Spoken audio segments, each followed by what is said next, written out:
सोचिए, अगर आपको अंधेरे समंदर में अकेला छोड़ दिया जाए, ना कोई मदद ना कोई सहारा। क्या हो अगर एक बदी मछली आपको निगल ले?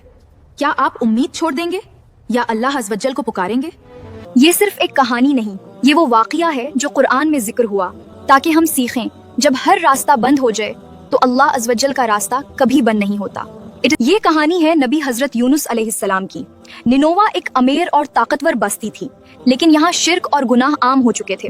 कुरान इस कौम के बारे में इशारा करता है। सूरह यूनुस की आयत 10 की 98 में अल्लाह अज़्वजल फरमाते हैं, कोई बस्ती ऐसी क्यों ना हुई जो वक्त पर ईमान लाती, सिवाय यूनुस की कौम के। हजरत यूनुस अलैहिस्सलाम ने 33 सालों तक अपनी कौम को समझाया, तौहीद की दावत दी, जन्नत की खुशखबरी दी, लेकिन लोग मजाक उड़ाते रहे और कहते हम अपने बाप दादा का दीन नहीं छोड़ेंगे। इतने सालों में सिर्फ कुछ लोग ही ईमान लाए। उन्होंने कौम के लिए अजाब की बात की। अल्लाह अज़्वजल ने फरमाया, जल्दी ना करो, उन्हें 40 दिन और दो। सूरह अल अंबिया की आयत 21 की 87 में अल्लाह अज़्वजल फरमाते हैं, और मछली वाले यूनुस जब गुस्से में चले गए थे, आखिर हजरत यूनुस अलैहिस्सलाम गुस्से में शहर छोड़कर निकल गए, जबकि अल्लाह अज़्वजल का फाइनल हुक्म अभी नहीं आया था। वो एक कश्ती पर सवार हुए, फिर अचानक तूफान आ गया। इस कुरान में अल्लाह अज़्वजल फरमाते हैं, सूरह सफ़्फ़त की आयत 37 की 141 में, फिर कुरा डाला गया और वो हारने वालों में आ गए। और लॉटरी में हर बार नाम आया हजरत यूनुस अलैहिस्सलाम का। तब नबी समझ गए ये इम्तिहान उनका है और कहा मुझे समंदर में डाल दो। और फिर हजरत यूनुस अलैहिस्सलाम को समंदर में डाल दिया गया। कुरान में सूरह सफ़्फ़त की आयत 37 की 142 में आता है, फिर मछली ने उन्हें निगल लिया और वो मलामत के मुस्ताहिक थे। अंधेरा ही अंधेरा, ना कोई मदद ना कोई उम्मीद।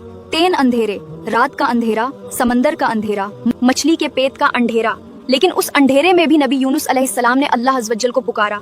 सूरह अल अंबिया 21 की आयत 87 में ये दुआ, ला इलाहा इल्ला अंता सुब्हानका इन्नी कुन्तु मिनज़ ज़ालिमीन, तेरे सिवा कोई मबूद नहीं, तू पाक है, बशक मैं ही गलती करने वालों में से था।